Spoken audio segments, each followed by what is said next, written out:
Good afternoon, viewers. Thank you very much for watching Punchline Africa Television, broadcasting all the way from the Political Command Center in Nairobi.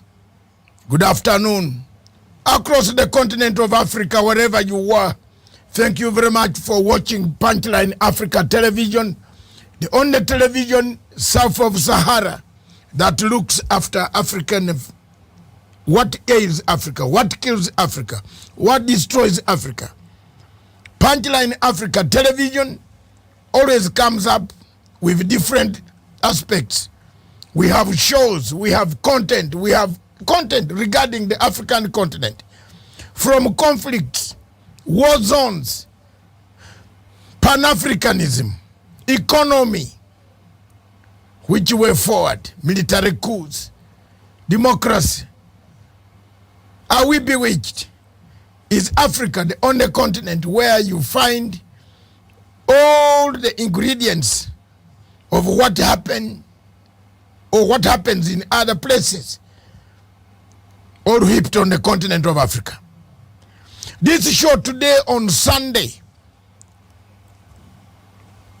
27th March, the year of our Lord, 2022, we shall be focusing on 3 planks. The first plank will be Kenya. How Uhuru was going to be wiped out by the deputy.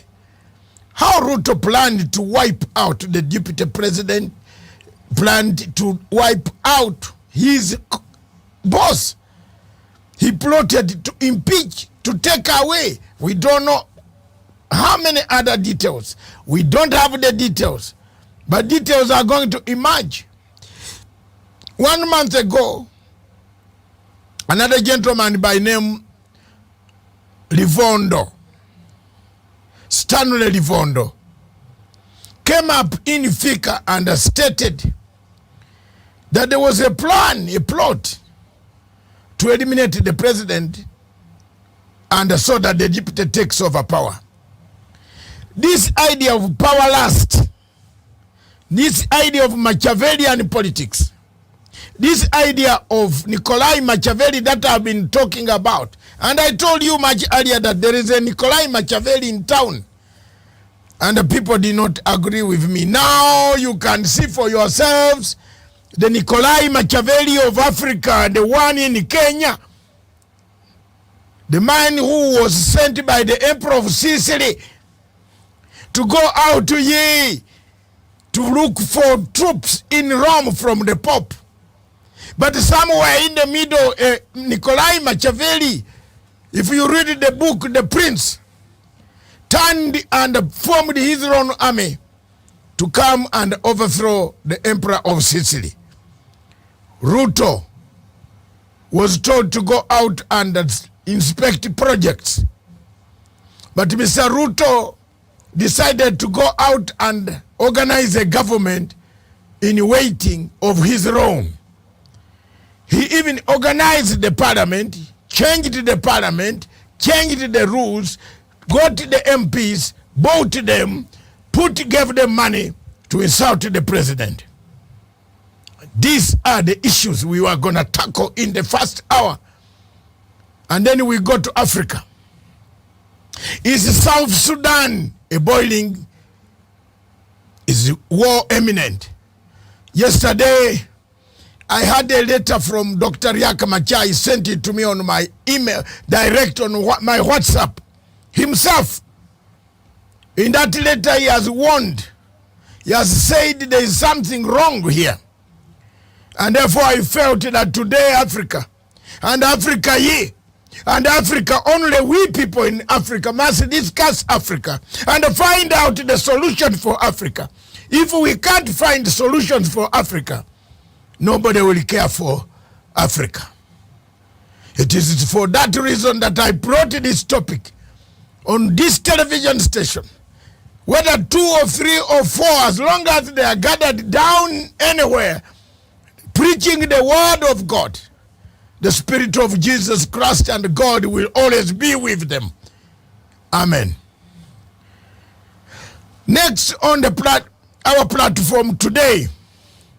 Agenda number 3 of today, before we go back to analyze other things. And as you know, I'm in the studio today, and I have several of my colleagues lined up outside in different parts of the world who are going to come on the panel. Wherever you are across in Africa, it's Harare, in Libya, in Accra, in Ghana, the Pearl of Africa, Uganda, wherever you are, tune in and look at the man who speaks without fear. It is me. PLO Lumumba speaks English. Matsanga speaks without fear, and I say it as it is. I don't quote. I have no language, no tongue to quote. No biscuits on my tongue.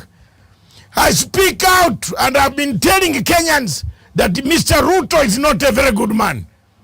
I helped Ruto to come out of ICC, but Ruto never came to say thank you to me. And may God hold the God, Jesus Christ, on this Sunday. You see it. It is coming again in May. There will be warrants of arrest. There will be people to take charge for witness. You killed witnesses. You poked their nose and threw them in Miami. Oh yes, those guys have gone. Who is going to talk for them? Matsanga will talk for them. As long as I'm alive, I'll speak for them. I'm not going to be cowed down by Ruto. Ruto is a simple civilian. He can hire people or gunmen, but he cannot fight with a gun if he was given. Some of us fight with guns. We have guns. We know how to cock it, but we don't use any violence against people. Ye, in Africa, what is it that we want in this continent which goes on falling apart from time to time? Isn't it time to rebuild this continent? Isn't it time to talk about it? We have had enough. We have had enough. And then the last topic on our show will be the crisis in Ukraine.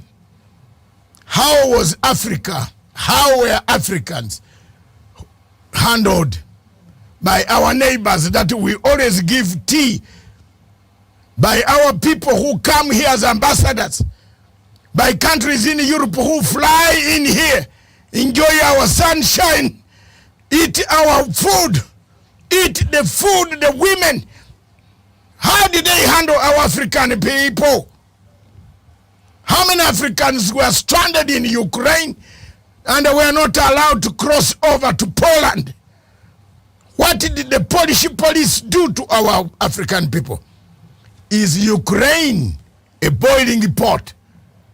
Is Ukraine number 3 world war springing from there? My panelists this afternoon, good afternoon, Miriam Ogoto. Good afternoon to you, Doc. Good afternoon to our viewers, and good morning and good evening, depending on where they're tuning in this Sunday. Thank you very much, Miriam Ogoto. Today is tuning in from one of the places, one of the good places in Kenya. Good afternoon. The great plenty of sunshine and the rain came on Saturday. Good afternoon. Good afternoon, Gladwell Kirugwa. How are you, Gladwell? Good afternoon to you, Doc. Good afternoon to our viewers. Good afternoon to our panelists. Believe me or not, wherever you are in Nigeria, Abuja, Lagos, Port Harcourt, tune in. Is your country better off? Does your country look better than yesterday? Tell us more. Mr. Buhari, we know very well, has finished people. He doesn't care whether Nigeria goes down, sinks in the Atlantic Ocean. Nigeria, a state with 220 million people, is zero. It doesn't know the head, the tail, or the stomach. Everything in Nigeria looks confused. What a state in Africa. Good afternoon, Sean Wesonga. Good afternoon. Yes, very good afternoon to you, Dr. Matsanga David at our political command center. Good afternoon to my sister Miriam Ogutu. Good afternoon to Gladwell Kirago. Good afternoon to my brother Paul Onyango and our viewers who are watching us live from Nairobi, Kenya, East Africa, and the rest of the globe, Dr. Matsanga. It is my pleasure to be on the African Showdown this Sunday afternoon. This is indeed an African showdown. Don't hold any word behind. The figures in Kenya show that the Jubilee Party has the highest number of aspirants. Hello? What?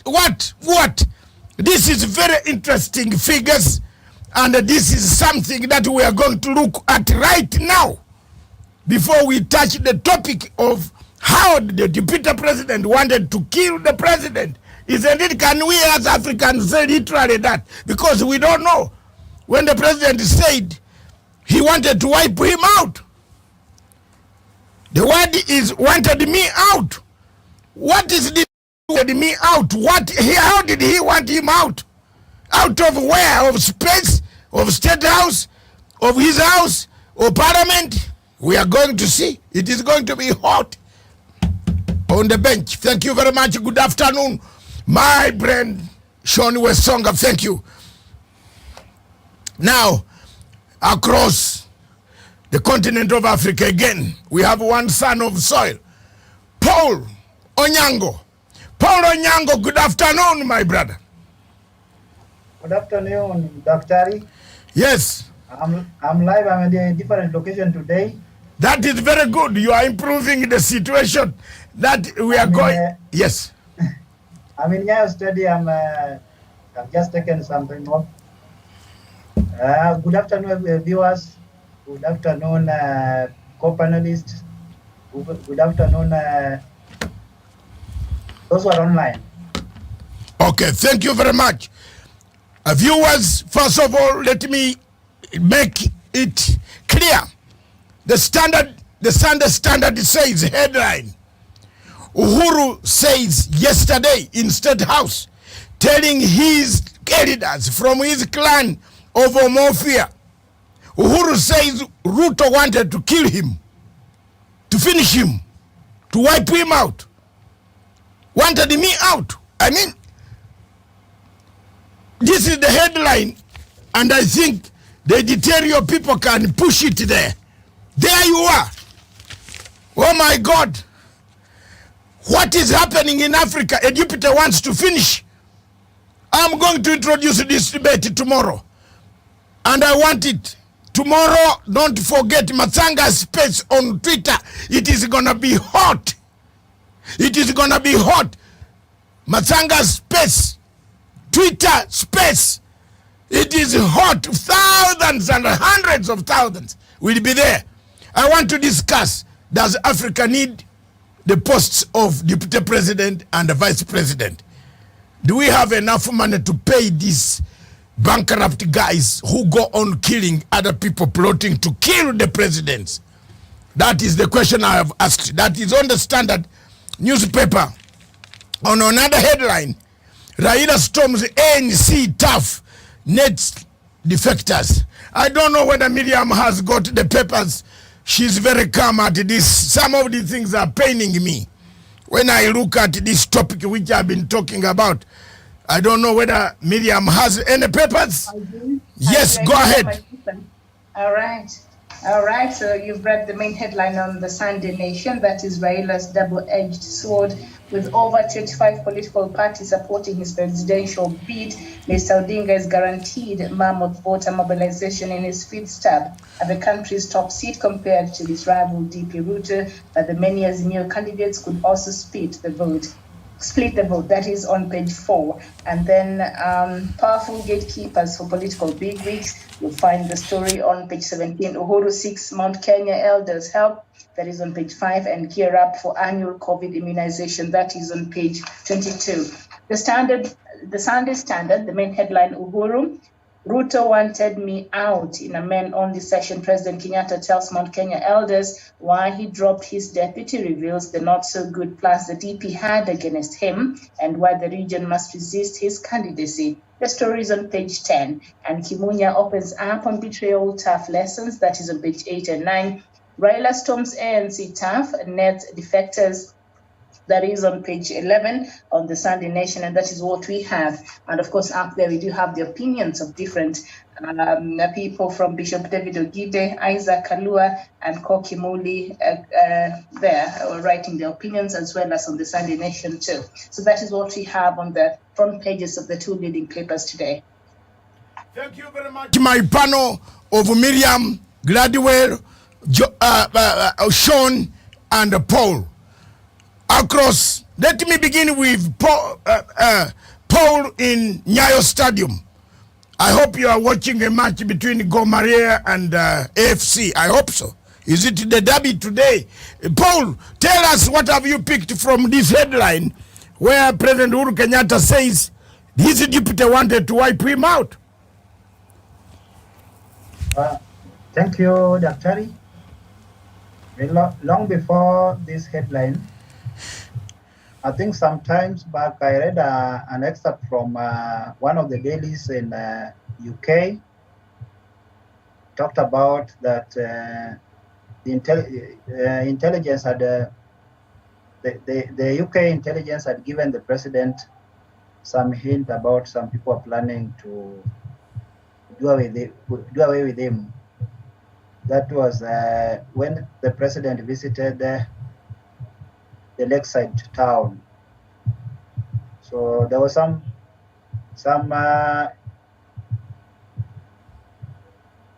the Mossad were in Uganda. They were trying to trace some terrorism activities right from Gaza. Then there was a lead cell that was formed within Uganda territory and also in the Congo. When I read the excerpts, it was talking about the deputy president had already planned to take away the president's life through an coup means. The paper also talked about Ruto's link with another man in Sudan related to Bashir. It found when Bashir already had been overthrown. So it's not strange. We know the character of the deputy president. By the way, he has been talking. One thing he told us, that somebody cannot steal his votes. He does not look like somebody that can, he's not a man that somebody can steal his votes. So him being a deputy president does not wield much power over state machinery. But given that he was able to talk like that, it seems that he had some other plans with him. So it is a bit threatening when we look at what happened in other countries, especially in Africa, where there is a division between the president and the deputy president. Especially, for example, like South Sudan, there's always a problem in between Salva Kiir and Riek Machar. When that government after the death of Garang, the government stayed for a few period of time with peace, but it later on turned out there was war. Still, there have been some negotiation which has been made, but still we find that peace has not been achieved fully. Yes. So we can learn as Kenyans, even from what the president told the elders. The president was talking from out of his heart. Many things, I think the way Mr. Uhuru has handled the matter, he has handled it with a lot of maturity, because had it been care was not taken, I think we could be fighting more than what has happened in Ethiopia or in other country. So I think the president has managed to hold the country together by finding a peaceful or amicable way to handle the situation according to the intelligence report he got from the government, those who are handling intelligence, about the plan of the deputy president. So it sometimes does happen to some individuals, those who are hungry for power. Yes. Such kind of things to happen. All right. I think yes. I think there's a time there was a tape that before Ruto wing and the TNA wing, before they came together, before 2013, between 2013, Mr. Ruto made a statement that the Kanjalinjin community has so many problems. There are so many problems that we are not, the only thing that they're waiting for is to take power such that they're able to deal with the problems they have. I think if you can go back to that tape and from what has happened, we shall get the tape. We can conclude that something had already cooked in his mind before even the formation of that government. Okay, thank you. So, yeah, thank you. Because of time, you will come back later on when the tape is ready. You have raised key issues. The president, it is not us, it is the president himself who came up and said there is something which is very wrong. No Kenyan was even willing. Some of us, like me, I knew there was something wrong. And I've been saying it from 2015 when I saw the patterns of bad systems, bad influence, bad company. You know, we picked it. Some of us picked that type of intelligence. I am sorry, I have to say the truth here. It has been followed, and anybody who wants to check can find out. You know, when you talk about Mr. Harun Eyadin, Miriam, I'm coming to you, madam. This is a serious statement.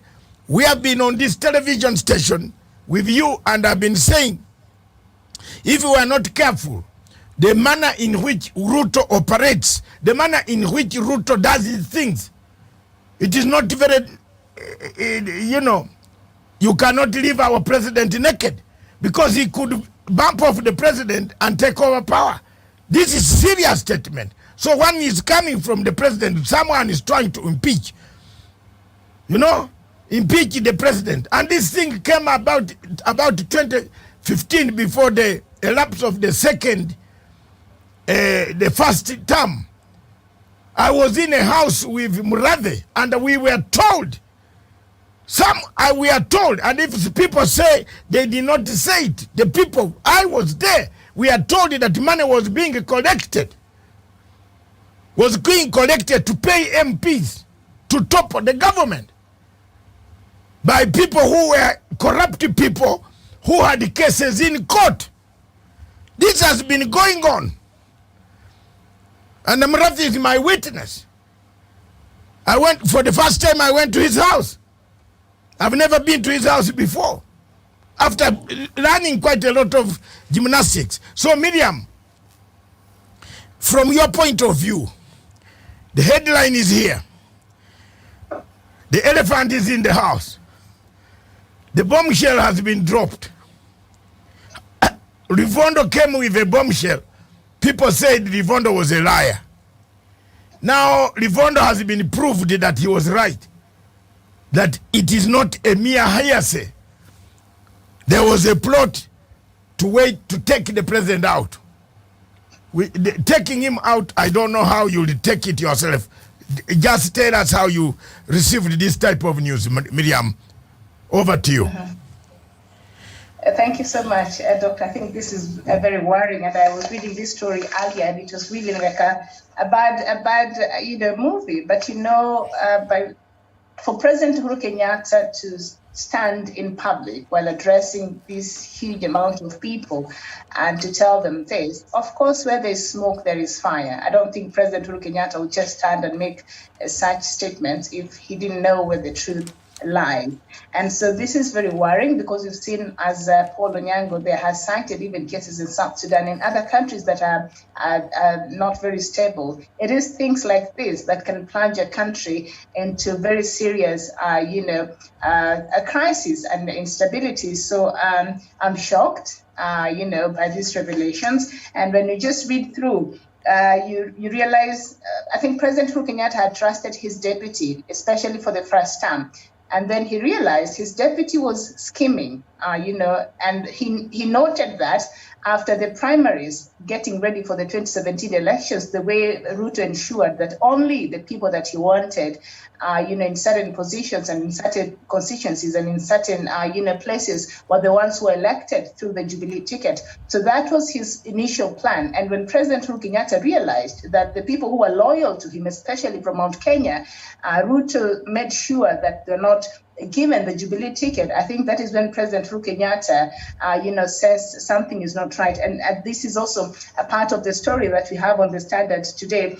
And elders who attended the meeting told the Sunday Standard that the president said the conduct of Jubilee Party primaries in 2017 opened his eyes to a wider plot. So this deputy president, according to this story and according to what President Uhuru Kenyatta said yesterday, Ruto was staging himself. He was making sure that, should he, because apparently after that, he wanted to work with opposition leader Raila Odinga to topple, to impeach President Uhuru Kenyatta. For what reasons, we don't know. But apparently that is what he was gearing up to do. I think this is worrying and we need more investigation done. And we really, I think as Kenyans, we deserve to know the truth of what really is happening and what other plans were there, because this is a matter of national interest. And as Kenyans, and this being our president, I think we deserve to know more truth in regards to this story. Thank you very much, Miriam. This is a matter of national importance. This is also a matter of African importance, East African regional importance. If there is instability in Kenya, Uganda will not survive that instability. Sudan, Somalia, Tanzania, Rwanda, Burundi, South Sudan. So we must all of us come down and say, who was this? Why is this guy? Miriam, to be honest, as I come to Gladwell to take a stab at this, the topic we have today is worrying. It is very worrying for you to hear that the people you have given votes, one wants to wipe out the other in order to take over power. This, let me tell you, the deputy president had malls in the State House. I'm not going to name the names here, but I have at least right now gathered some intelligence notes. He had malls. There were malls in the State House who were even telling the deputy president what type of tie the president was wearing, the shoes, the cloth. These are some of the signs that worried everybody. Yes. There were malls. If you are dealing with intelligence, you can see that some of these signs show you if there is someone wearing the clothes like your wife's dress, and you have a house girl in the house, and she goes to buy the same shoes like your wife. Songa, I'm not saying you go and chase them. If you see the same dress, the same shoes, you must start, either you distance and take this girl away to give her money and the goods, because she's going to create you chaos. Yes, and Dr. Mazanga, you are very correct. There was even a time the president really wondered how he could find the deputy president at a venue where he was going to grace an occasion, and he had not communicated to the deputy president that he's going to such a particular function. So we had people who are leaking this kind of information to the deputy president, to which, in my own perspective, I believe was a very, very serious security breach to the security of the head of state. And if you read about books on intelligence on how senior leaders across the globe were killed, or maybe many of them met their ultimate end, was through leaking of these intelligence reports. The president, or maybe a senior leader in government of the caliber of the president, should not be having the intelligence of where he's eating, where he's going to hang out, or maybe where he's going to grace a certain private occasion, being leaked out to another third party. That could actually put the security of the head of state in jeopardy. And I believe, even when Livondo talked about that plot to kill the president, I believe that those were some of the preset conditions, because I believe with that, just that simple intelligence that is passed over to the deputy president, who is not a security expert, it could actually be able to be mishandled and could result into something serious. So Dr. Masanga, I really, really agree with you. And maybe just to mention to our viewers on the story that you talked about of money being collected back in the day, I believe you first mentioned about that story a bit, I believe early 2018, where some few individuals here in Nairobi were collecting money to Karen, and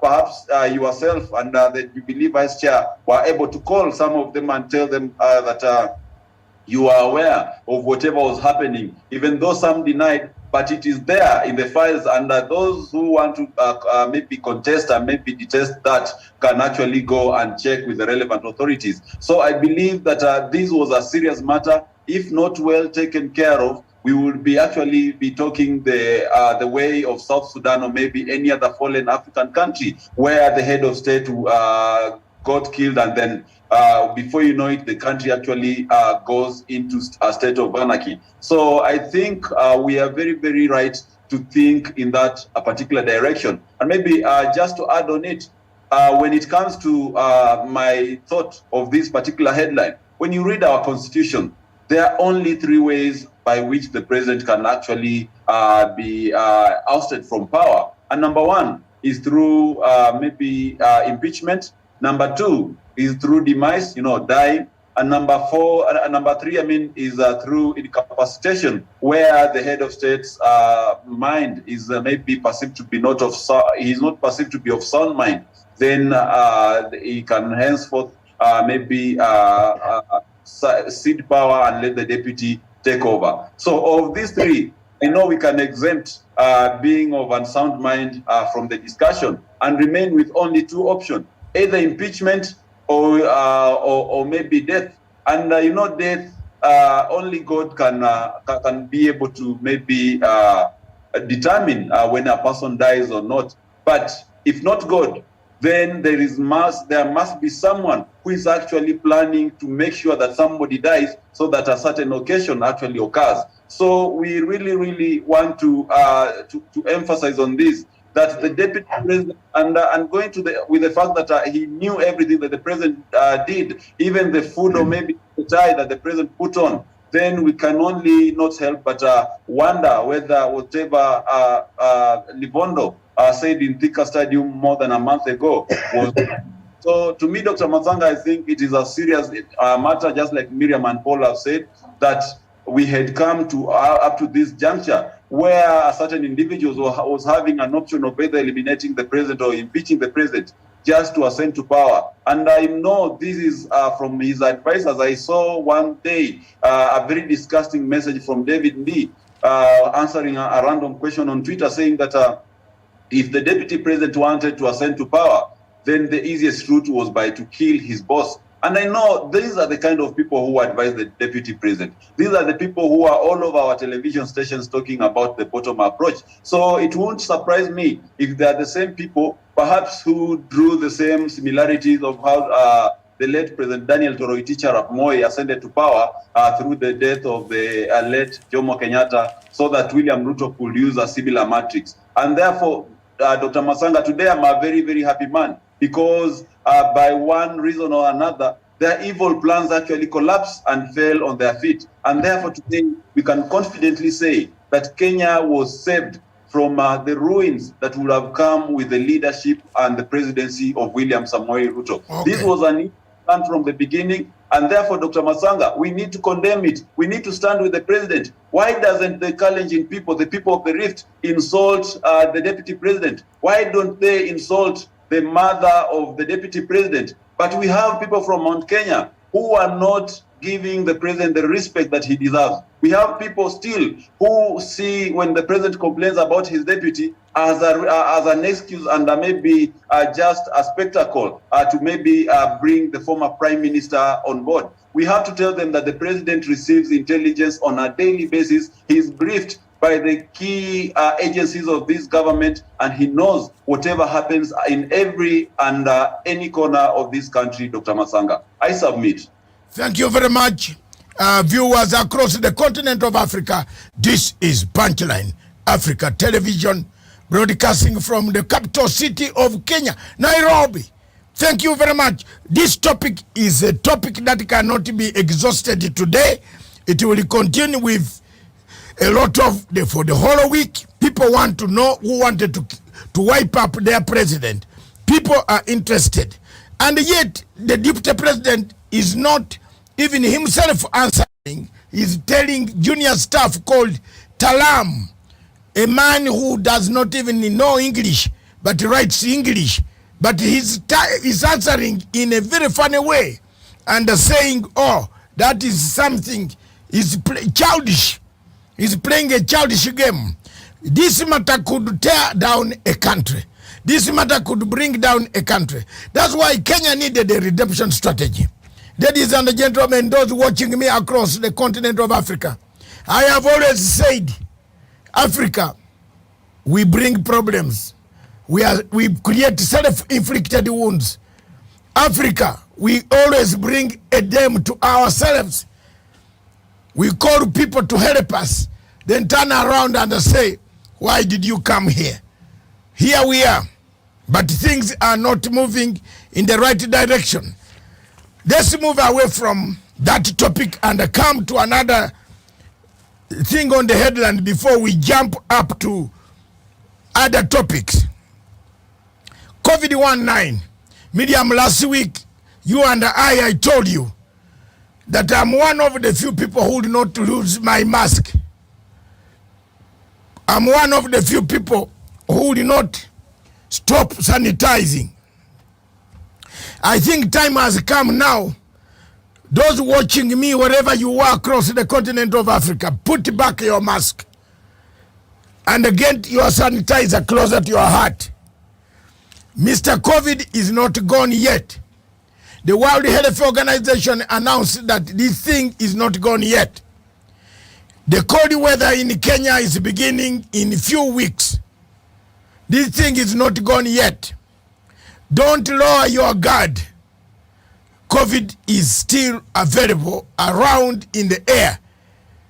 Don't take it for granted. I think the government has to reassess according to the hardening numbers and see whether they can help and tell people to get back their masks. That is, for me, what I have seen, very important to tell people on this Sunday. Miriam, let me begin with you. What have you picked else from the story that we can talk about? Any of you prepare your story. Miriam? All right, Doc, and of course, as you rightly said, the story is on page 22 on the Sunday Nation, and scientists are considering an annual jab for sustained protection against COVID-19 as the immunity provided by vaccines wanes with time. About 8 million Kenyans have been fully vaccinated, with over 274,000 getting their booster shots months after their primary vaccination. The booster shots are given because of the waned immunity that they will need to be regularly repeated to maintain protection against the virus. Emerging data consistently shows that vaccine effectiveness against asymptomatic patients decline over several months, especially among older adults who might have weaker immune systems. So this is new revelation from the scientists who have been working tirelessly to try to understand this virus. And so now they're saying that there's a probability that we shall be getting our COVID-19 shots yearly, annually, because even the ones that we've gotten over time, it might not be effective to protect us effectively against COVID-19. So this is something that will be considered, and maybe now it will be part of the things that will be required to have even when you're traveling across the world, to make sure that you have your COVID-19 jab. So they're saying COVID is not going anywhere. So these are just some of the ways that the world will have to adapt and adjust living around and within a COVID-19. Thank you very much, Miriam. That is a story that is going to continue to make headlines. And one other thing that has struck me before I come to Gladwell, prepare your story, what you have heard. There are so many. You might have seen it online. There are seven more court battles for Ruto before he ascends to power.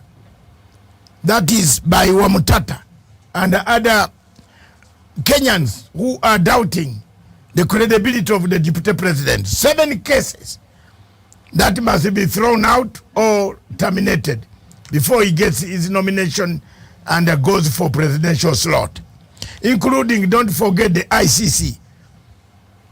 Medium, the ICC concluded submissions. And many people in Kenya, some of them who might have seen schools outside the school compound, but not gone inside, they say the case is closed. You had everybody on Twitter was saying closed. The deputy president is now as one. The case is closed. First of all, let me tell you people, this case is not about the deputy president. This case is about tampering under Article 70 of the Roma Statute. Under Article 70 of the Roma Statute, tampering with a witness, bribing witnesses, obstruction of justice, perversion of course of justice, corruption, coaching of witnesses, procurement of witnesses. Those cases bring you down to court, to jail.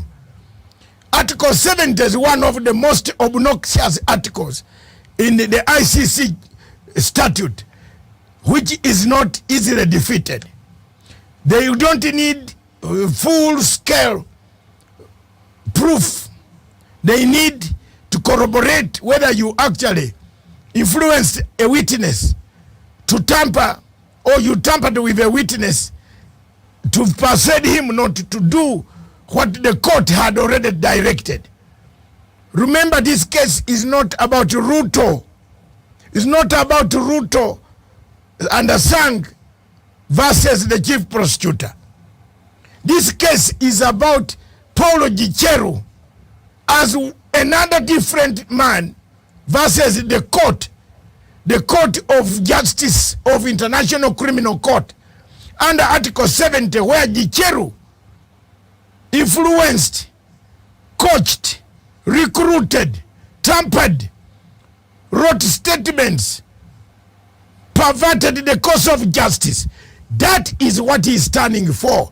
It is not Ruto. It is not anybody else. So let's get it very clear. Those in Kenya who are saying, oh, whenever you write about this case, they say Ruto. Nobody is in. If the chief prosecutor decides, or the deputy decides later on to charge William Ruto with offenses, because he has been mentioned 870 times. 870 times on camera and outside, inside camera, off camera. For him having been the person, the man, the boss. So the court would want to know who is this boss. That is the way, the explanation in short. It is not Ruto's case, it is Gicheru's case. Gicheru has to prove that he did not see any of those guys. If they have enough evidence, they will nail Gicheru, fine him, or imprison him for 5 good years, or both. He pays 200,000 euros and go to prison, or whatever they will decide. It's not a case that people in Kenya go on playing about and talking about cheaply. So he has 7 cases. I don't know how he'll swim about them. My dear Gladwell. Yes, Miriam.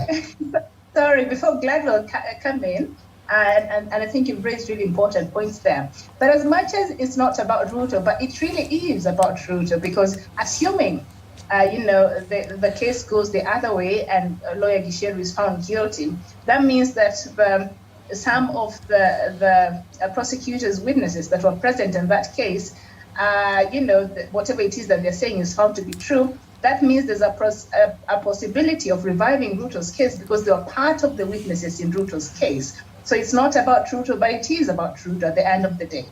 Yes, Miriam, yeah, I just want to, yes, I agree with you on that, that it is not directly about Ruto.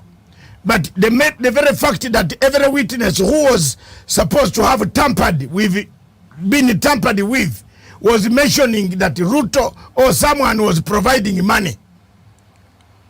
So the evidence there is, who is this person? No normal judge in the world would leave the man who has been mentioned by 800 times in a court, that this man, surely nobody is going to say no. That the judge would like to see this, Mr. Ruto. And you are right. You have a point there. A great point. Thank you. But in terms of how to revive the case, if Gicheru is sentenced and the Gicheru is convicted, Mr. Ruto, then the chief prosecutor and the office of the prosecutor will now, is not even the chief prosecutor, because he has been told not to touch this case, because he was the lawyer of Ruto who said there were no fixing of witnesses. So if they prove, there will be collateral damage. Even the chief prosecutor of International Criminal Court has to resign, because he also told a lie that there were no witnesses that were fixed. So, Miriam, there is a lot of chaos coming here, which people are not seeing. They are busy on campaign. They don't know what is going on. How this man arrived with his phone and landed himself in The Hague. If I were Ruto, I would sit down and think twice, not to go on bumping everybody and harassing everybody, because Ruto soon might need a lot of help. Imagine the case goes against Gicheru, as it would be, it looks, it would be, it's smelling. And then they issue a warrant of arrest, and you don't like the president. What will the president do to you? Have you looked at, can we now start looking at that scenario? The president will quickly facilitate your departure. You go and sort your mess. So it is not the mess, it's an international warrant looking for you. You can't be on the ballot. And the people we don't know when. We could be voting when you are going to be arrested on the same.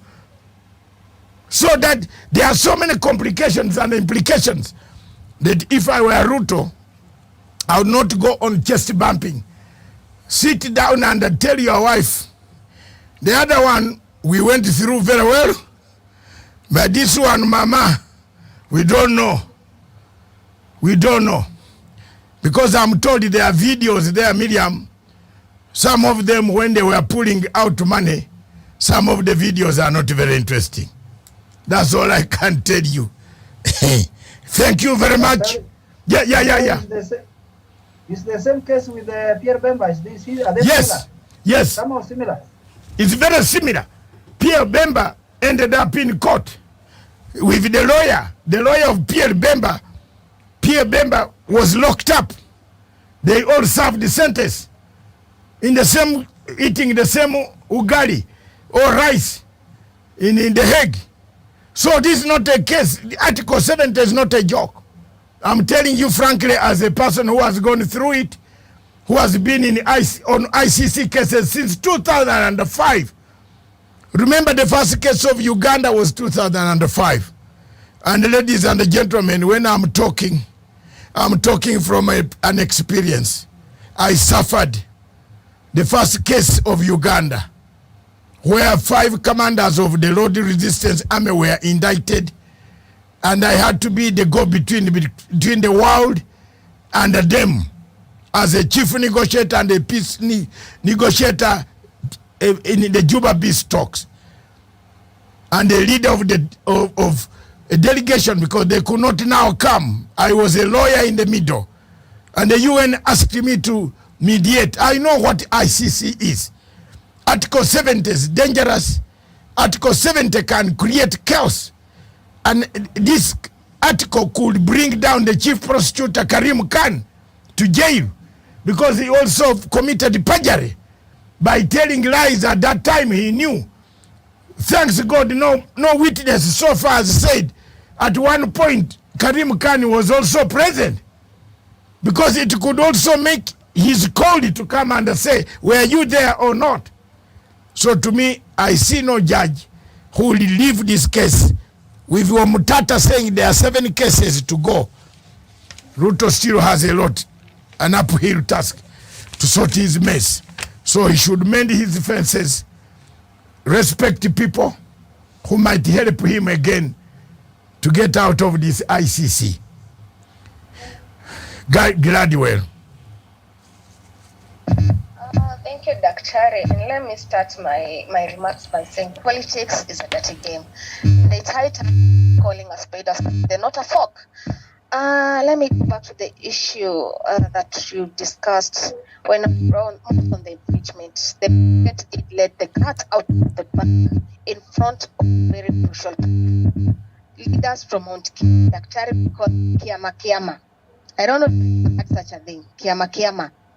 Those are leaders who run the leaders from Mount Kenya. And when the president went and said whatever he said, that means he was confident and he was speaking the truth. The reason being, you don't lie in front of those leaders. Most are prophets, most are foreseers, and most knows most of the things. There was a statement that the Madhyoya MP Peter Kimari said that the deputy president attempted to strike a power deal with the ODM leader to impeach the president.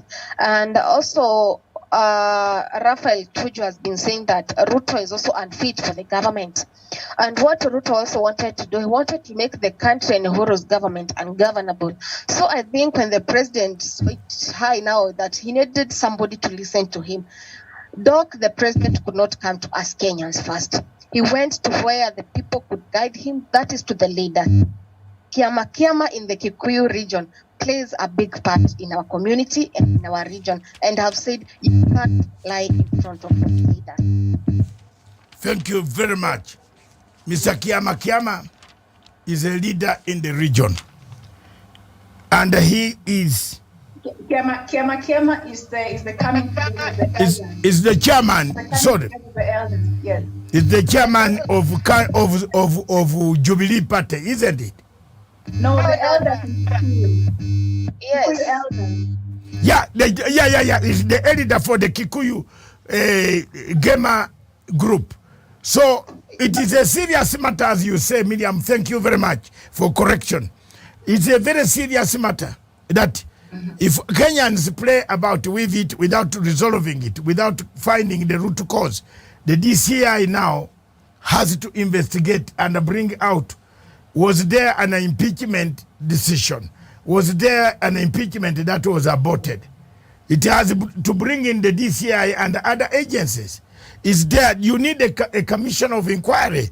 You need a short commission of inquiry to tell Kenyans if the deputy president was indeed committing these sins, because he's going to be, he could be in the future, he could be the same leader, and then he could, turn around and say, I was victimized. So the air must be cleared so that we move on when we know the matter is sealed and done. Yes, Miriam.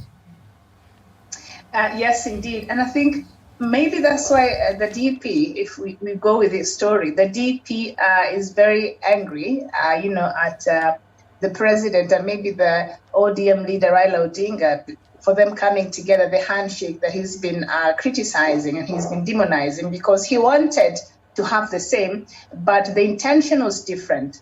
The kind of coming together he wanted to have, according to this story with opposition leader, was different. So President Kenyatta beat him to it. And now I think, and the outcome was different from whatever the intention he wanted. So I think that explains a lot the kind of anger we've seen coming from the deputy president, going by this story. Thank you very much. And the president has not kept quiet. There are more leaders coming to the State House. And because this other gentleman is also already howling people to State House. And it looks like, if you look at the story, there's now the women leaders and the elected leaders, women, coming. And then we have Churi Cheke Council, the Meru. Then we have all elected leaders in Meru, Embu, Tarakaniti, those counties, they are coming. And the 3 counties at State House, those are going to come in this week. So it is an intensified way of finding a way home to find a solution to this so-called, serious Ruto saga. It is actually Ruto saga. It's a very serious matter where they said the accusation is not simple. It must be investigated. Yes, Wesonga, Paul, before I come to Wesonga to summarize it for us, we have also seen the president of Azimio, or Azimio flag bearer, Yes. was in Western Kenya harvesting. What's your comment? It is natural. Yes, what's your comment? It's natural. It's harvesting. It's time for harvesting. It was a natural harvest. It's a natural harvest. Mudavadi ran away and left the millet in the field. So Raila Odinga is harvesting in Western. Several leaders have joined Azimio, defected from Mudavadi. I think, what will Mudavadi put on table, even if he's given the running mate slot? Okay, one thing, the Western Kenya politics is a bit fluid after the formation of the multi-party elections, the multi-party democracy since 1992. There have been complexes about the uniting the community. They have been always divided along certain community. I don't know how to call it, but Wasonga can understand that bit of it. It comes from that area. Okay. It is the sub-tribes in Western Kenya. You feel like that the Maragolis vote in a certain way, Bukusus in a certain way, and the rest of the Luyas also. I think it is sub-tribal politics. And the Tachoni, ask me, Paulo, you should have asked me. I am the editor in the whole Luya. There is Tachoni, there is Kabaras, the Kabaras, there are the Maragori, there is Tiriki, there is Busia, the Nini Busia, there is the Funyula. Then we have in Trans Nzoia, we have the Bukusu. And these are serious. Then we have the Bukusu. And then we have a lot of Samias who went to Trans Nzoia and got land there, settled there. So we have quite, ask me, I'm an editor in that whole region of mine. It expands. They come from my home area in my mountains of Elgon, of the other side, where the sunshine comes from, where Masaba, who is our grandfather, who had several wives, and one of the wives was Masai, which you see the Masai here, and it after generations, Masai used to control the whole of that area up to the mountain and the rivers in Zoya and Mumias, those areas. Before Wanga, the kingdom of Wanga arrived in Mumia, who was actually settled forcefully there, around there, and put there to stay there. So I know this, the Masaba tree.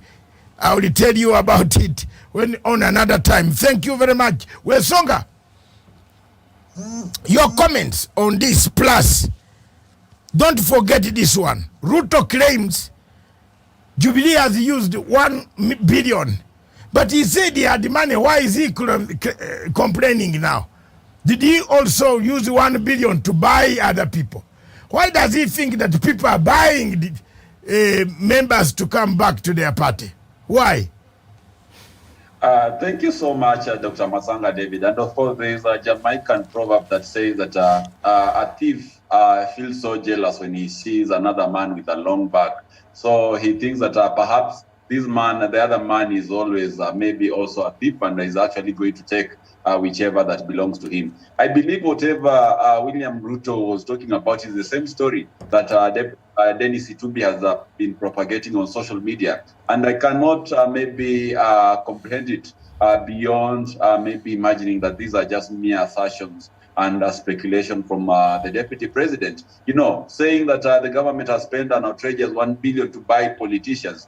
Then, you know, that is not true. That is absolute falsehood. Why would a government give a politician 150 million, a politician who wants to buy for an MP? Whereas we know for an MP, you actually require like 10 million to 15 million perhaps to be able to campaign and win a seat. Then why would the government give 150 million, 10 times whatever they require to win an election? So to me, I think William Ruto is actually just seeing that he's going to lose this particular election. And like the British say, a drowning man will always clutch at straws. And therefore, he has to get an excuse for losing these elections to Azimio la Umoja. Because like you said, Dr. Masanga, if it comes to buying people, he can also afford to buy people. We thought he had money because that is what the wife, Mama Rachel Ruto, told us the other day, that he has money, he will give money, and he will continue giving money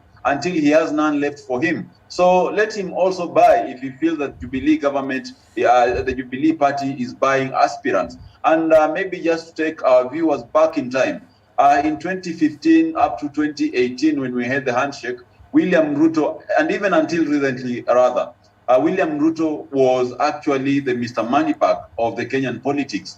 Politicians will go to his current home and MPs will be given 250,000 for every weekend. They will be given choppers to move around the country, insult the president, sabotage the Big Four agenda, and talk all kind of nonsense about the people who are competing against William Ruto. So today that he's not able to afford the same maybe amount of money, or maybe he's not able to match the energy that is in Azimio la Umoja and the Jubilee party, then he has to get a spectacle, he has to get an object where he will apportion blame and say that, look, they are doing this against me, so that when he loses in the August poll, he has some way of saving face. So to me, Dr. Matsanga, I don't take it quite much of something, but I see it as an excuse to actually save face when he loses the elections. And we are more concerned about the numbers, you know, in any elections, because victory only comes through numbers, and you cannot win any particular seat unless you have numbers. And I've just seen the data that you've posted that maybe gives us the clear indication of maybe how many aspirants were able to pay nomination fees to various political parties. And you can see clearly that Jubilee Party has double as much aspirants as what UDA has. That tells you that UDA is a party only popular in Rift Valley and some parts of central part of the country. And therefore, it is not a national party. This is a regional party where the majority of this of its aspirants actually come from the Rift Valley. So to me, I think it will be very unfair to actually maybe even compare Jubilee Party and UDA. And it is in these maybe delusions that William Ruto is having of maybe UDA being larger than life, that he thinks that Jubilee Party cannot be able to master such kind of support and number of aspirants across the country. These guys thought that the Jubilee Party was dead, and when the Jubilee Party bounced back after the president having done work in relation to his legacy, they were actually shocked. And right now, I believe they cannot even be able to purpose with the Jubilee Party activities, grassroots activities more in particular, and the Azimio la Umoja campaigns across the country. And I believe, Dr. Masanga, once President Uhuru Kenyatta now hits the campaign trail, UDA will be reduced to a village party, and I really, really doubt if it will be able even to garner more than 100 MPs in both Senate and the National Assembly. So therefore, Dr. Mazanga, I believe the Swahili say that Chagwa Jembe Sun Kulima. So William Ruto should not tell us that the Jubilee Party is buying aspirants and is dishing out money. Why can't he also do the same? At the end of the day, it is only the winners that will actually be tallied and announced. Anyone who performs below that, we will not want to know maybe anything about them. And therefore, William Ruto should know the rules of the game better than anyone else. I submit, Dr. Masanga. Thank you very much. Our viewers, I think we have come to a conclusion on the matters of the president crying out to say, by saying William Ruto wanted to wipe him out or wanted him out. This word wanted me out. He say it has several meanings, and I believe Kenyans can take stock of what next, what else, what happens. You need a country united. You need a country left in unity of purpose. Is Kenya going towards that direction? When the president suggested the BBI, people did not want. When I suggested redemption from 2015, I'm one of the few people who had seen this is the best country in East Africa. I'm not a Kenyan, but it's the best country in East Africa, where people are hospitable, where people welcome everybody across the world who come to Kenya. A best country that we need to unite. We need to put together as a unity of purpose. But the events of leading to elections always in Kenya leaves this country torn to pieces.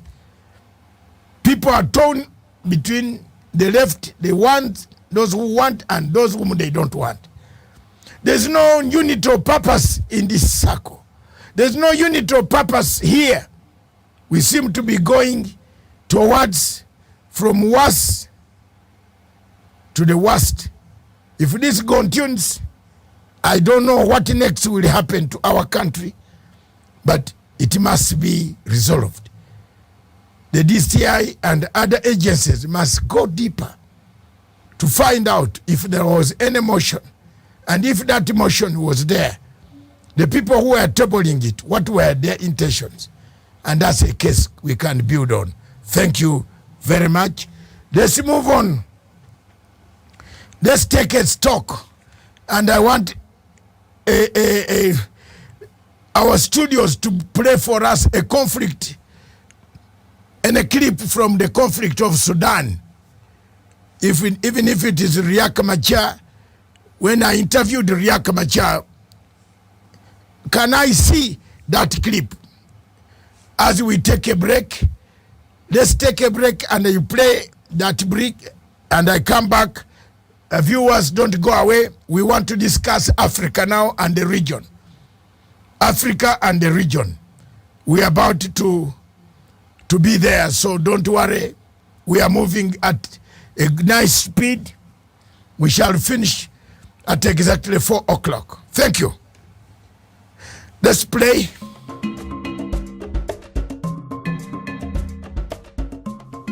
Since the war broke out in South Sudan in 2013, a lot of experiments or peace process have been brought in place.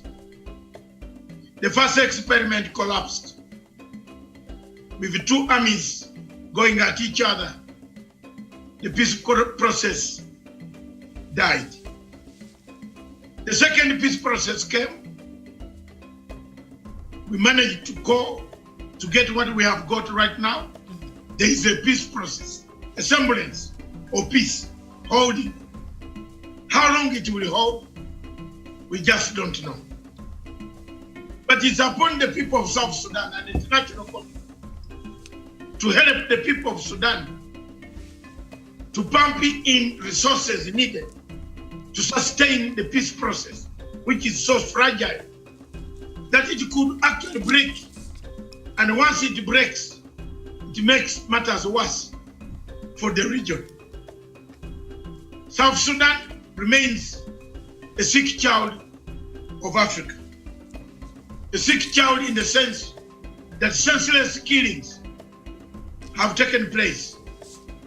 Over 380,000 people are not traceable. Accountability has been overshadowed by political machinations. How long can this take on? How long can this stay? How long can this happen? And how shall we control it? How do we bring it to a conclusion? A peaceful, stable South Sudan. My proposals range from funding the government to sustain the projects of peace process that we agreed, changing the peace model by bringing the UN special envoy in the region, fully equipped, logistically equipped, supplied, mandated to keep law and order and have sustained the peace process, the ceasefires that are there. If that can be done, South Sudan will be stable. If that stability does not come, then it is up to the world to decide another method beyond what they have done so far. And that method is accountability through the courts that will deter any further occurrences of a war. Thank you.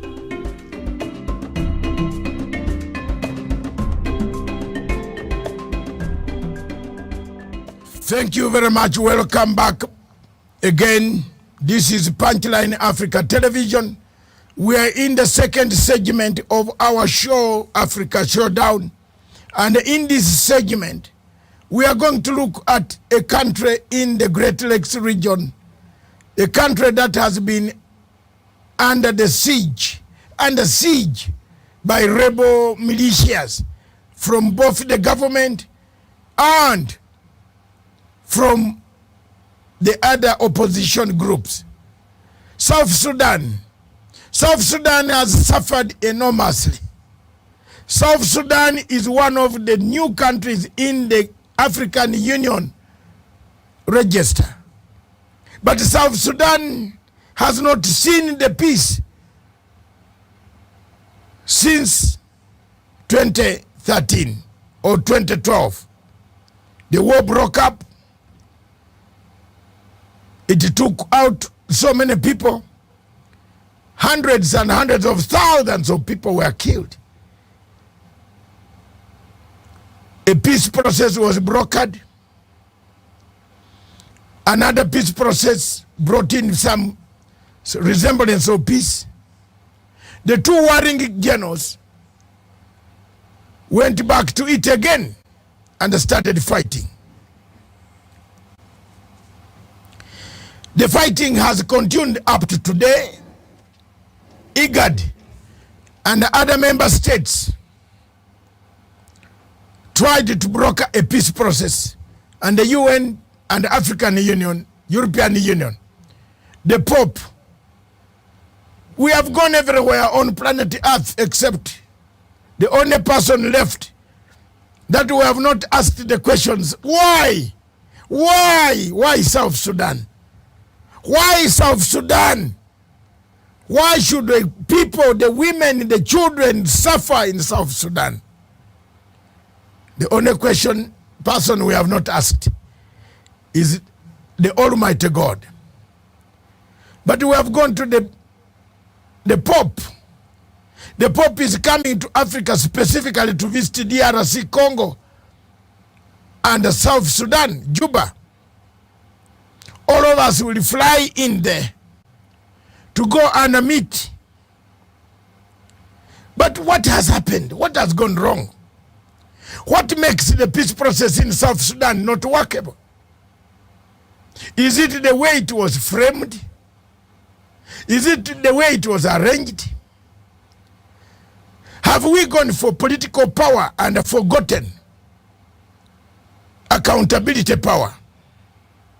Any agreement in the world needs accountability power, needs accountability. A peace process without accountability clause, without us starting with accountability. I am a conflict resolution expert. The South Sudan conflict, nobody has accounted for over 384,000 people who perished. Believe me or not, you can sing up to Jerusalem.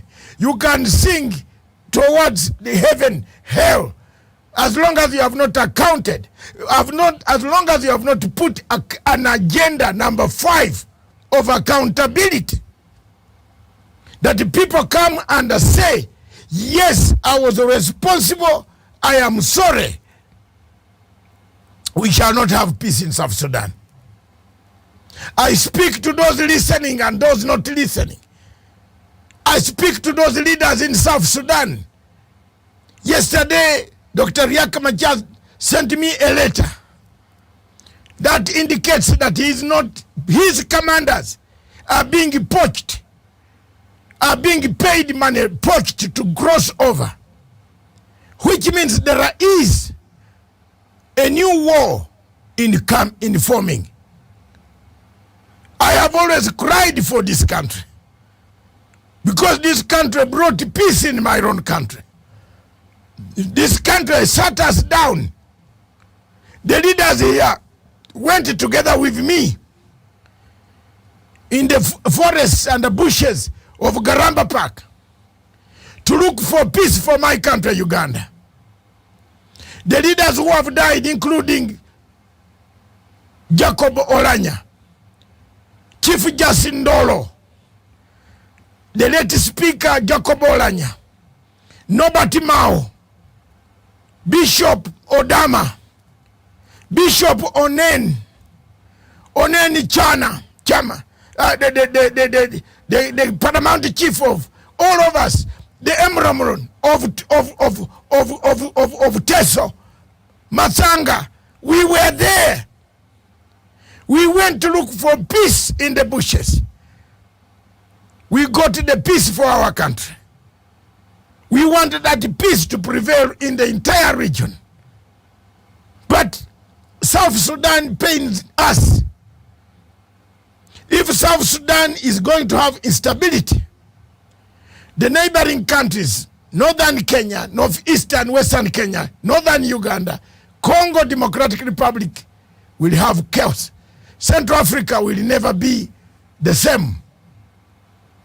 Is it time for people to calm down and say, what did we do wrong? Did we do the right peace process in South Sudan? Let me bring in my panel again. Miriam, I'll start with you if you have any background information regarding South Sudan. Miriam.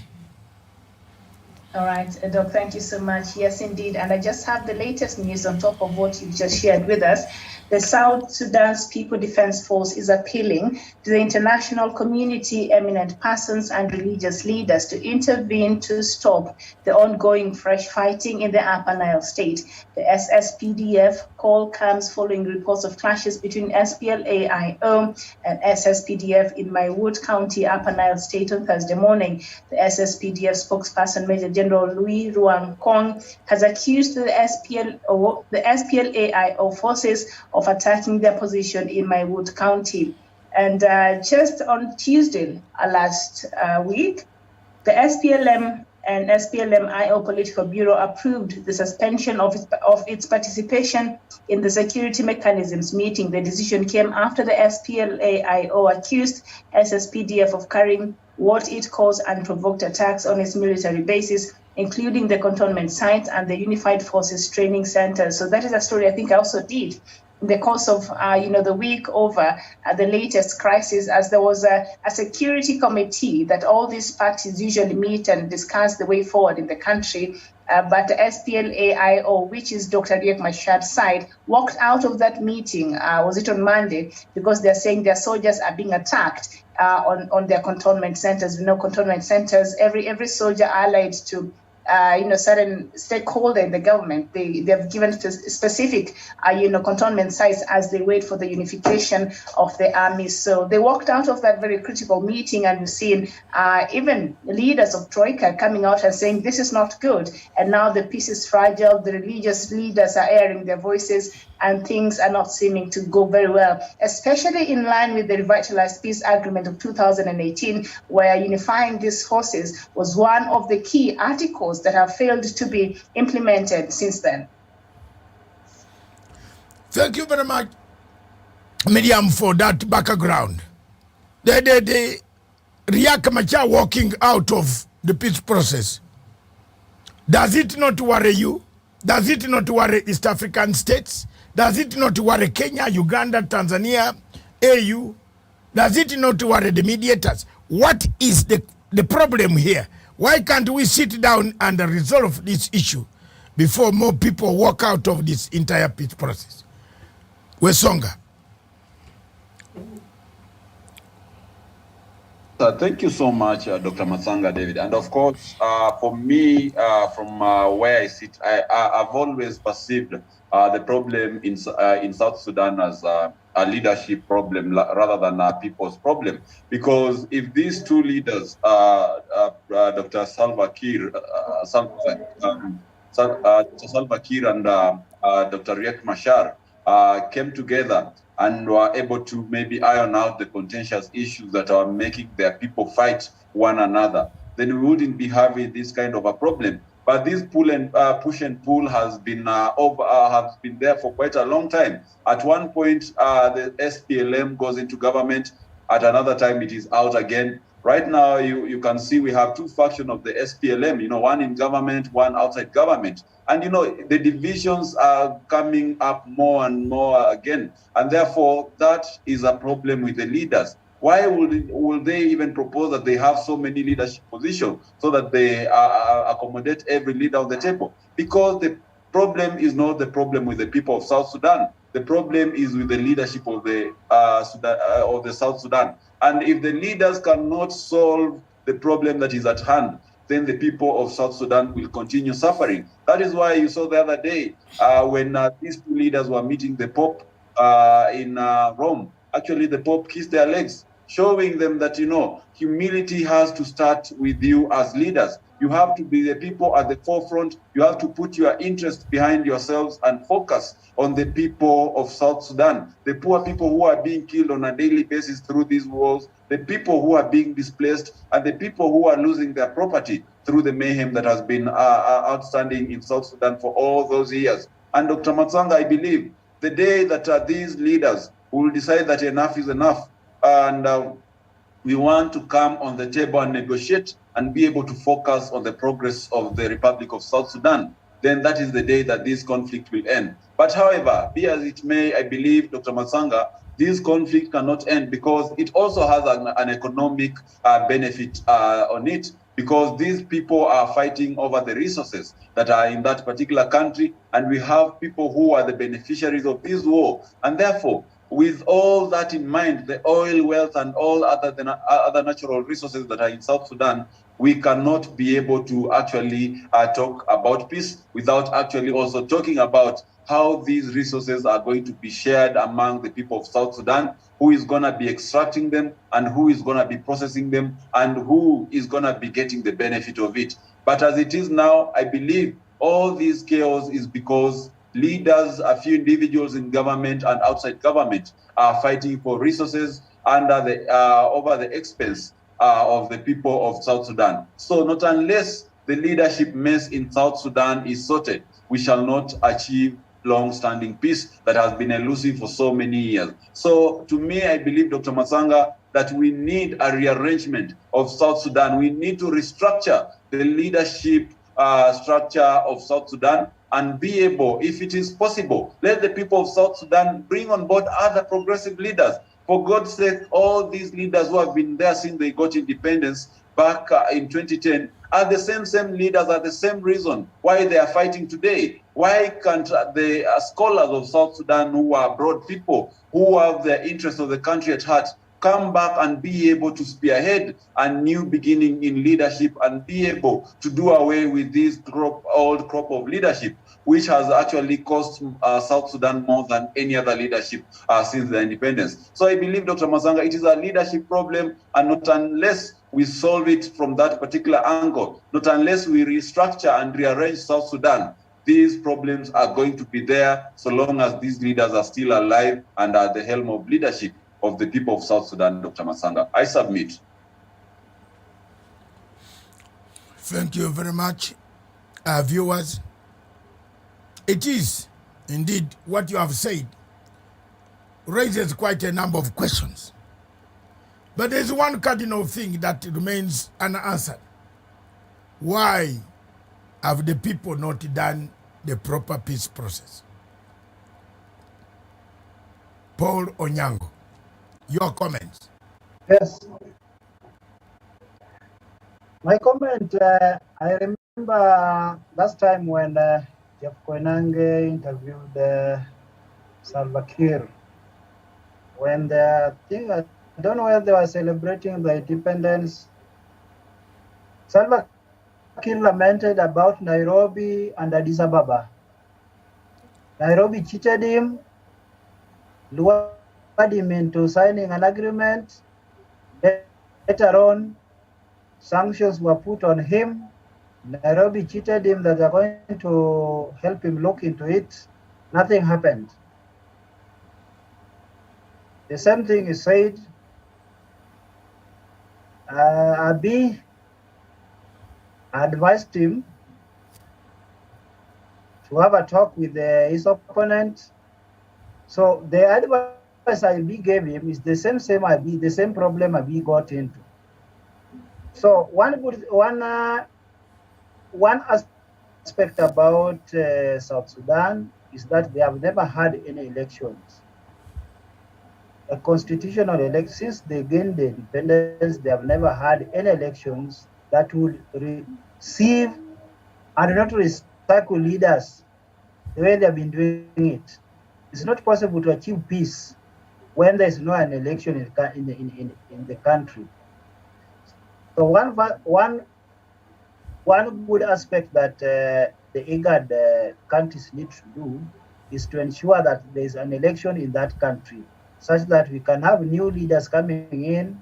The ones that the ballot has rejected remain outside. We cannot be talking peace, yet the constitution of that country has never been followed by those who are in power. And I do not know why Salva Kiir does not want to go to elections. Is he benefiting from the oil? Does it mean somebody is keeping him in power from outside? That's why he does not want elections. He wants to bring war all the time. Those are the fundamental questions we need to ask ourselves. It is not a matter Salva Kiir must be in power. South Sudan will continue. So it is time that Salva Kiir needs to allow election to continue or to happen in that country such that we can have new leaders. That's my take, Daktari. Thank you very much, Comrade. Gladwell. Yes, sir. You are a lady. You're a Yes, woman. sir. Imagine of the women who have been at the war front running for almost 9 years now. They have been running from one militia to another militia, back here, hunger, disease, poverty, no education for the children. Are we Africans? Are we in Africa or we are in planet Mars? I think, Daktari, we got a problem in Africa, starting from Kenya, and I think it's high time we need to go down on our knees, at the same time raise our voice. Because when a government is corrupt and a country is in chaos, there is no peace. And on this case of Sudan, South Sudan, we can see it as also the conflict has led to reduction of harvest, hence lack of food to the citizens there.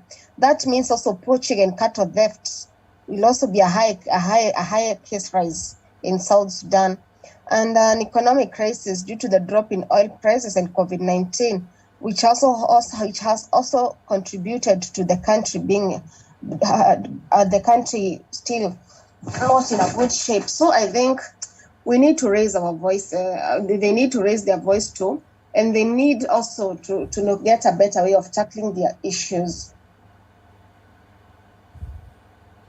Thank you very much. What about the plight? What about the plight of the children and the women? It's sad, I being a woman, seeing my fellow woman on the forefront, fighting for the beloved country. Daktari have said, we get a nation that is corrupt and the leaders are also weak in governance. Everybody, inclusive of the children, suffer. I've seen a clip whereby the children are crying for food. Others, you can see the bones and the kettles dying, the women crying. And the men, they have got nothing they can do because the situation is worse, the crises are worse. The government still, it is also weak. And we can see there's no peace and there's no food. The country definitely suffer and it has been in a bad shape. Thank you very much. Before Daniel comes in, I think there's a point there that Paul made earlier that has to do with elections, because we know South Sudan was supposed to have its elections this year, yes, but it was supposed to, because they said they did not have the money. So, and then you bring in the aspect of what Gladwell just said of corruption. We know South Sudan is the second most corrupt country in the world. Somalia is the first, and then South Sudan. That is because of the chaos and the lack of structures and accountability structures that exist in the country because of the conflict. So obviously people are benefiting and they want to continue doing business in that manner. And these elections cannot happen until South Sudan is stable. That is the caveat. So I think there is something that is being done intentionally. Because why is this happening when the country is supposed to be readying itself for next year's election? They say they pushed it to next year. So they're supposed to be having structures in place, seeing how they can register their people, to vote, which I don't understand how they're going to do, because a lot of South Sudanese are in the refugee camp. So if I'm sitting in a refugee camp, the last thing I want to hear is you coming to tell me I need to vote. You need to tell me how I need to get back to my house and how you're going to ensure I'm safe in that house. And so I think this is very intentional, and what you're seeing, especially at this time, they do not want the leadership in South Sudan, the status quo, do not want an election to take place. And I think this could be the core of the renewed and intensified violence we've seen now, and even between the forces, which we know, will continue, fueling the instability that we've seen in South Sudan so far. Thank you very much, Miriam. Daniel had already finished his point. You have brought something about elections, Miriam. Do you think there is somebody pulling strings? And I ask this question directed to Miriam. Are there people pulling strings that South Sudan remains in the Quagmire state without proper elections? Because absolutely, yeah, we see the same strings being pulled in Somalia. Mm-hmm. It is important that the international community and the UN comes up and say, we want elections on this day. But the government of South Sudan, nobody has thought of when can this country have elections so that the people talk. Which goes the US. Yes. The Troika countries, even this morning I was reading a story on BBC as the US gave an additional, $15 billion worth of humanitarian aid to South Sudan. We know that the US is the country, the first country, of the countries that are helping South Sudan. It is the first in terms of providing aid and all that. So they've been raising these concerns, even the renewed conflict. And so, Doc, absolutely, there is somebody, South Sudan and Somalia. Somalia is the most corrupt country in the world, followed by South Sudan. It is not a coincidence. The monies that the South Sudan is making from its own oil and other things, they can't account for that, as Somalia as well. So the corruption there is because of there's no structures. And for people who are benefiting from this chaos, they will continue making sure that these two countries do not have structures in place. It's no wonder Somalia, they keep pushing the dates of election. I can't even keep up. I don't know. The next date was supposed to be this month. That did not happen. So they've kept changing the goalposts because they do not want election in that country. The same way, the same people, it appears, do not want elections in South Sudan. And the leadership in South Sudan in this case has to do with it. And also the leadership in Somalia. They know what they're doing. Miriam, I think I will take you a step further. We have about 9-10 minutes. Let me take you and tell you this, and let other people listening to this program. The truth is, there is one most important thing, and let the leaders in East Africa, including Kenya and His Excellency, President Uhuru Kenyatta and other administration and President Museveni, who are the key main brokers of peace in South Sudan. Your Excellencies, a country, an agreement without accountability, an agreement, and I repeat, let IGAD listen to me. You can call this, you can call it a bluff if you want. But if you are going to start any peace negotiation without accountability, and Honorable Kalonzo Musyoka is the envoy, listen to us, listen to me, and take my lips very seriously, that what has killed South Sudan peace process is the lack of accountability to put their measures, to put their deterrent measures that will make the country and the people not to go back to war. One of the deterrent measures to put in South Sudan is a tribunal to find out how many people were killed, who killed them, are those people coming to say, we are sorry. It looks like most people in South Sudan have not said we are sorry. That's why, Miriam, you see they don't want to go to elections. You see they don't want to share anything. You see them buying the other commanders. You see the commanders running away to the government, seeking protection from such a tribunal.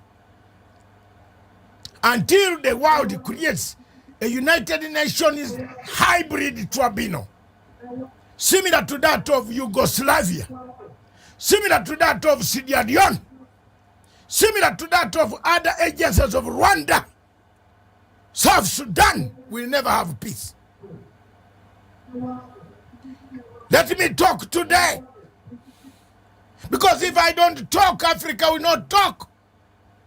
Let me add my voice. The people of Africa need a hybrid tribunal that will work as a deterrent to stop war occurring in South Sudan again. We have had enough. People, the refugees, the South Sudanese are being killed across the continents of Africa, discriminated, beaten up, set on fire, because there is no accountability. There was no accountability.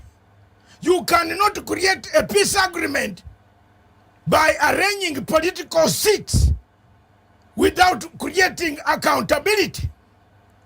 There are so many people in South Sudan who don't know their parents, where they went, their brothers, their sisters, their mothers, their uncles, how they were killed. Until we create that deterrent, South Sudan will fall back. Your Excellencies, President Uhuru Kenyatta, listen to me. I started conflict resolution. Hallelujah. And the President Museveni, listen to me. We did this in Uganda between the Road Resistance Army under the Uganda government. Today there is peace in Uganda. Today there is peace in northern Uganda. Because we did reconciliation. We did accountability, agenda number 5. The people who came to rape came and agreed. Those who killed arrived and agreed and said, yes, we killed. We forgave them. People returned home. Hundreds of thousands of troops, hundreds of thousands of kidnapped people. Those who were kidnapped, recruited, subjected to inhuman treatment, returned and joined normal life and the army, the police, the civil service, and others. So, Your Excellencies, on South Sudan, I want to raise a voice. I might be alone, but I suffer for this Africa. I might be without food, but I suffer for this Africa. I might speak for this Africa. I must speak for the women and the children who have been running in the battles in the tropics of South Sudan for more than 10 years now. I must speak. I must speak. I must speak until the world comes to my rescue. The people of South Sudan need a new direction. Let's help that UN come in and this time start afresh in a new direction of accountability. You will see there will be peace. But without accountability, let's call it a day. Let's sit here, let's enjoy. Let's drink the wines, the sodas, the waters. When some women have never sat down for more than an hour, is this the Africa we want? Is it the country that we want? Is this the nations that we want? Why, God? Why, God? Why, God? The Pope has done his best. Dr. Riek Machar, Dr. Salva Kiir, put your ego aside. Put your egos aside. Calm down and work for your people. People are perishing. Don't sit and watch. Africa is on its own. The people in Ukraine are more important now than Africa. The people of Ukraine are more important at the moment than COVID, because COVID has gone. Everybody doesn't talk about COVID now. But because Ukraine was attacked, there is a value. We in Africa don't have value. It looks we don't have value. Why has the UN put a lot of emphasis on Ukraine and left us Africans dying in the tropics south of Sudan up here? Why? Who has bewitched us? Who has killed us? Who has destroyed this continent? Who has killed Africa? Why we? Why Africa? Thank you very much, viewers. Your parting shots. Let me begin with Paul. Your parting shot. Make it 30 seconds. Thank you, Dr. My parting shot is Africa, we need to give solutions that originate from Africa. We don't need people to come from outside Africa to give us solutions. Same way we had our own Kenyan solution, South Sudan should copy from us. Thank you. Thank you very much, Gladwell. Your parting shot.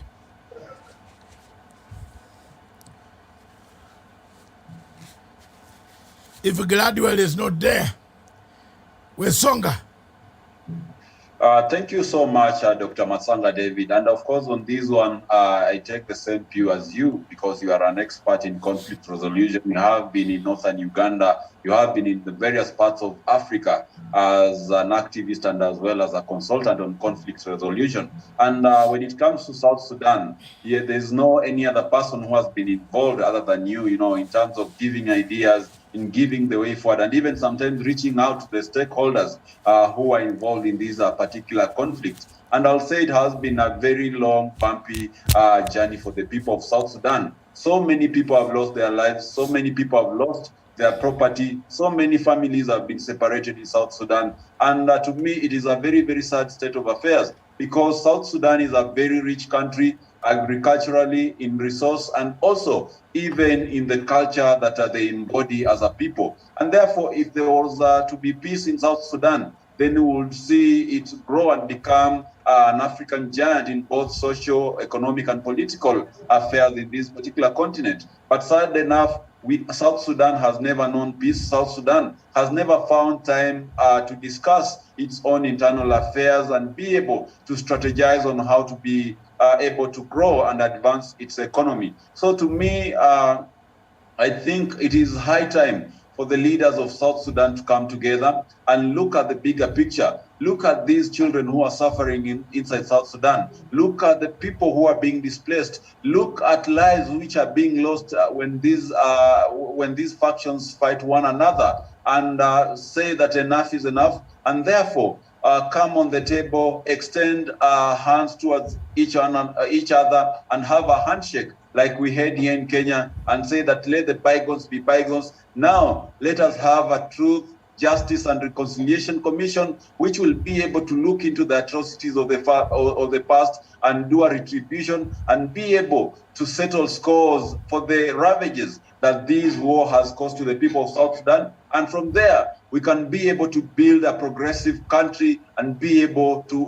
grow the influence of South Sudan across the region and in the continent and globally as well. So I think it is time they put aside their interests as leaders and focused on what can be able to build the lives of the South Sudanese people, other than the useless wrangles and fightings that is actually costing South Sudan both politically, socially, and economically. So I think, Dr. Masanga, it would be only noble if they enact whatever you've been preaching here to be able to overcome the scenario and the war that has been long-lasting in South Sudan. And this is the redemption strategy. And I believe only through redemption, South Sudan will be able to achieve peace and stability in the coming days. Without that, we are still looking at another wrangles and counter wrangles coming up every now and then. I submit.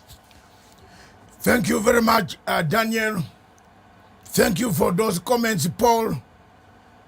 Gladwell, are you there? Yes, sir. Make your comment, final comment about any subject. South Sudan, Kenya, I know what is paining you most.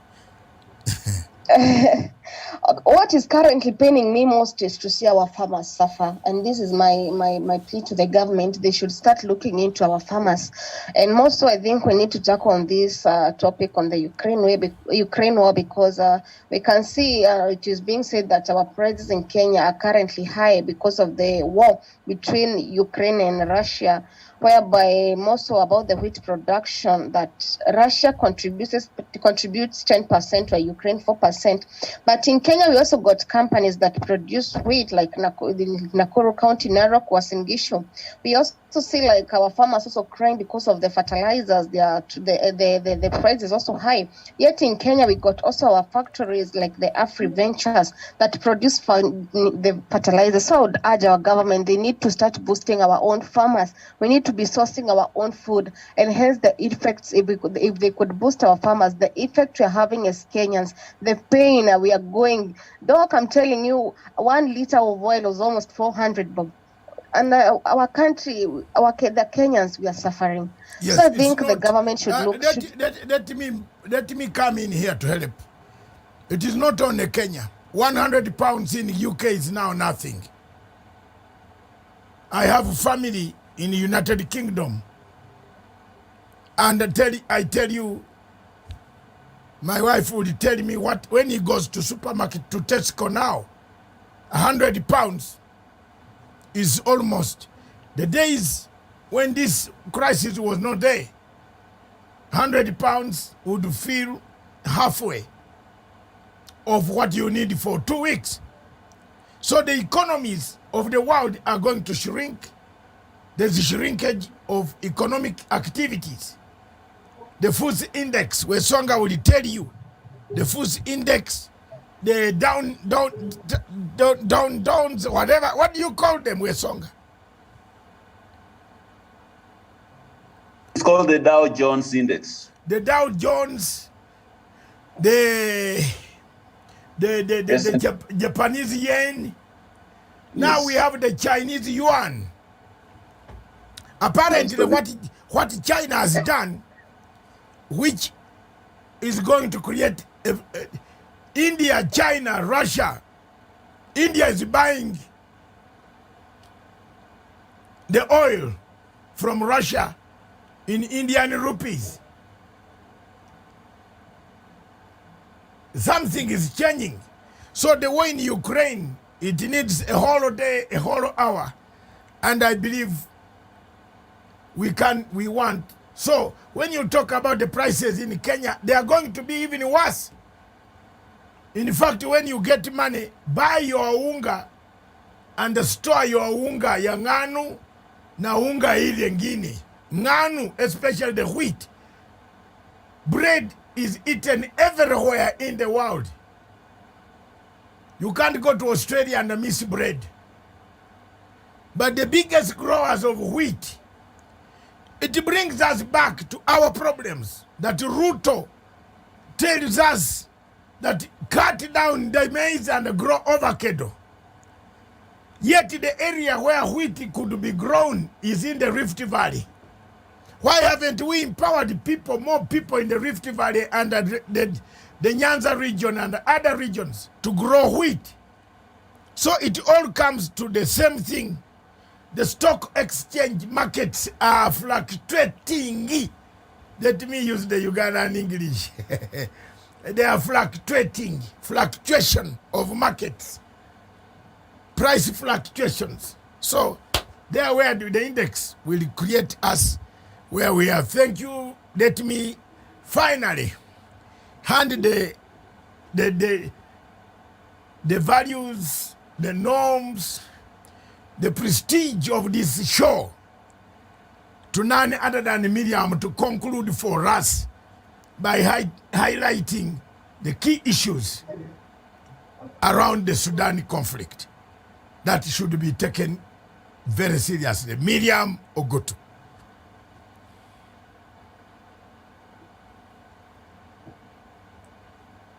Is Miriam there? No, she seems to have a connection problem.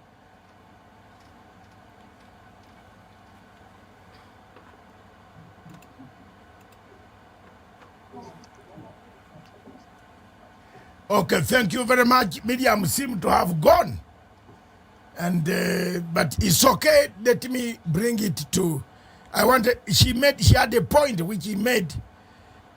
I want to bring this to a close. I want to thank all of you, those who have listened to the story. For us, some of us like me, I knew a long time ago about Ruto's plans, and I've been telling friends of mine about what Ruto could be and what he can do. Because the man is very, very, very, very, very hungry for power. Therefore, such a person, the Kenyans must stand up and ask, if the president and the deputy are not working, their nation is at risk of anything that can spark a conflict. Therefore, it is up to you Kenyans. For us as the fourth estate, we have said our much. We continue to say so. Our role is to educate the masses. Our role is not to be intimidated. And you cannot intimidate us when we are telling the masses the truth. Therefore, we say, we thank you, God. We thank you, Jesus. We thank you. Above all, I am Paul. writing a letter to Philippians. I am in Philippi, writing a letter to Philippians chapter 3 and 4. And I'm a Gentile preaching to the Jews. Thank you very much. Thank you very much, Daniel. Thank you very much, Gladwell. Thank you very much, Paul. Thank you very much, Miriam Ogutu.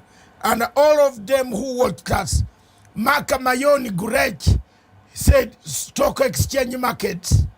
Thank you very much. I'm reading your Alonzi Dabe Free Namdi Khan. Thank you very much. Nigerians will kill. Nigeria is kill people. They do. Buhari is a very dangerous man. The Mr. Maka Mayon Gurech says it is because they, Riak and Akil, want to rig or dismiss an upcoming election through another violence. Yes, they fear elections. Igebu, Obina, thank you very much. UN is for terrorism. I don't know about that, but it comes too late and does very little. James Friday, thank you very much. African leaders are all criminals and wicked. Oh my God. Yes. African leaders need to wake up now and do something. Santinio Akko, release Namdi Khan. Viewers, thank you very much. That has been Africa Showdown, a show brought to you by Dr. David Matsanga. This station, therefore, is for Africa, with Africa, by Africa. Ciao.